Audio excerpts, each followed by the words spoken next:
Bonjour à tous et bienvenue dans cette vidéo où nous allons mettre en place notre navigation, nos liens dans nos pages web, parce que jusqu'ici, on a fait nos trois pages, hein, Home, Cocktail et Contact, mais on n'a pas de bouton. Et tout ce qu'on fait, c'est au final se mettre dans l'URL, cliquer, ça recharge la page. Et évidemment, c'est pas le but du jeu des frameworks front, hein, c'est encore une fois de se rapprocher des comportements logiciels. Donc c'est bien, là le routeur ne travaille qu'à moitié. Donc c'est bien le routeur qui va mettre nos pages sans que notre navigateur se recharge. Alors du coup, sachant que pour l'instant tout se place au niveau d'AppView, je vais simplement mettre une navigation ici. Alors on va faire un truc très simple, hein, puisqu'après comment dire, je vais y arriver, sur des layouts, hein, par rapport à notre schéma. Hein, il manque encore celui-là. C'est pas le problème pour le moment. Ici, on va simplement faire une navigation. Alors une navigation, on va se mettre dans un élément nav. Hop. Alors je sais, j'avais dit il faut un seul élément racine dans un template. Bon, vous avez vu la dernière fois que ça a un peu évolué.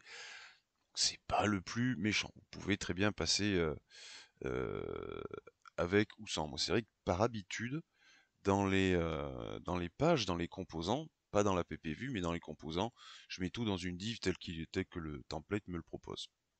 On y reviendra. Donc ici, je sais que sur mon routeur, j'ai trois routes. Slash octel, slash contact, pardon.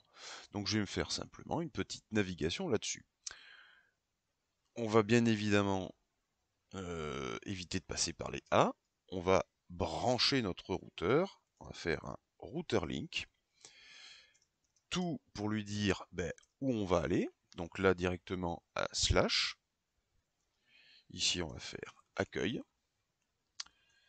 Je ferme mon router link. Hop, je vais faire des petites séparations comme ça. Et puis du coup, je vais attaquer aussi avec les trois autres, avec les deux autres, pardon. Donc, hop, router link, t'es gentil, tu me fais n'importe quoi. Voilà.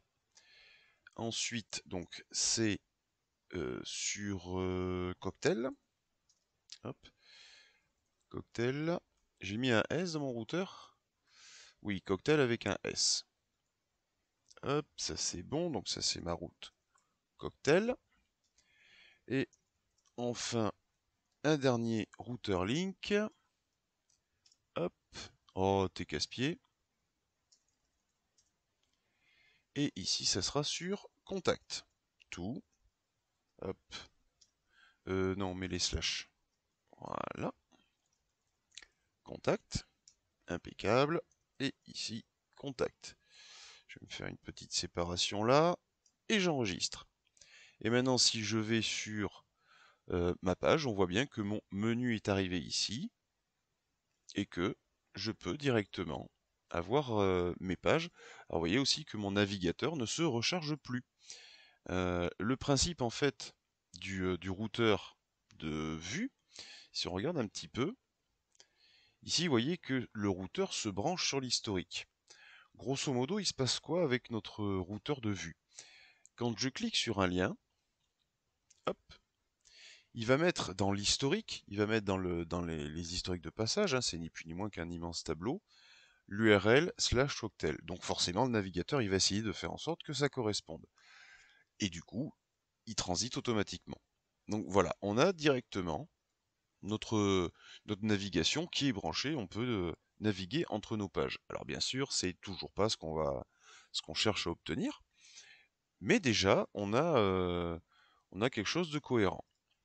Prochaine vidéo, justement, on va s'occuper on va s'occuper de notre système de layout. Ces pages, hein, à travers lesquelles on passe, mais qui nous mettent un cadre visuel dédié à des parties de site.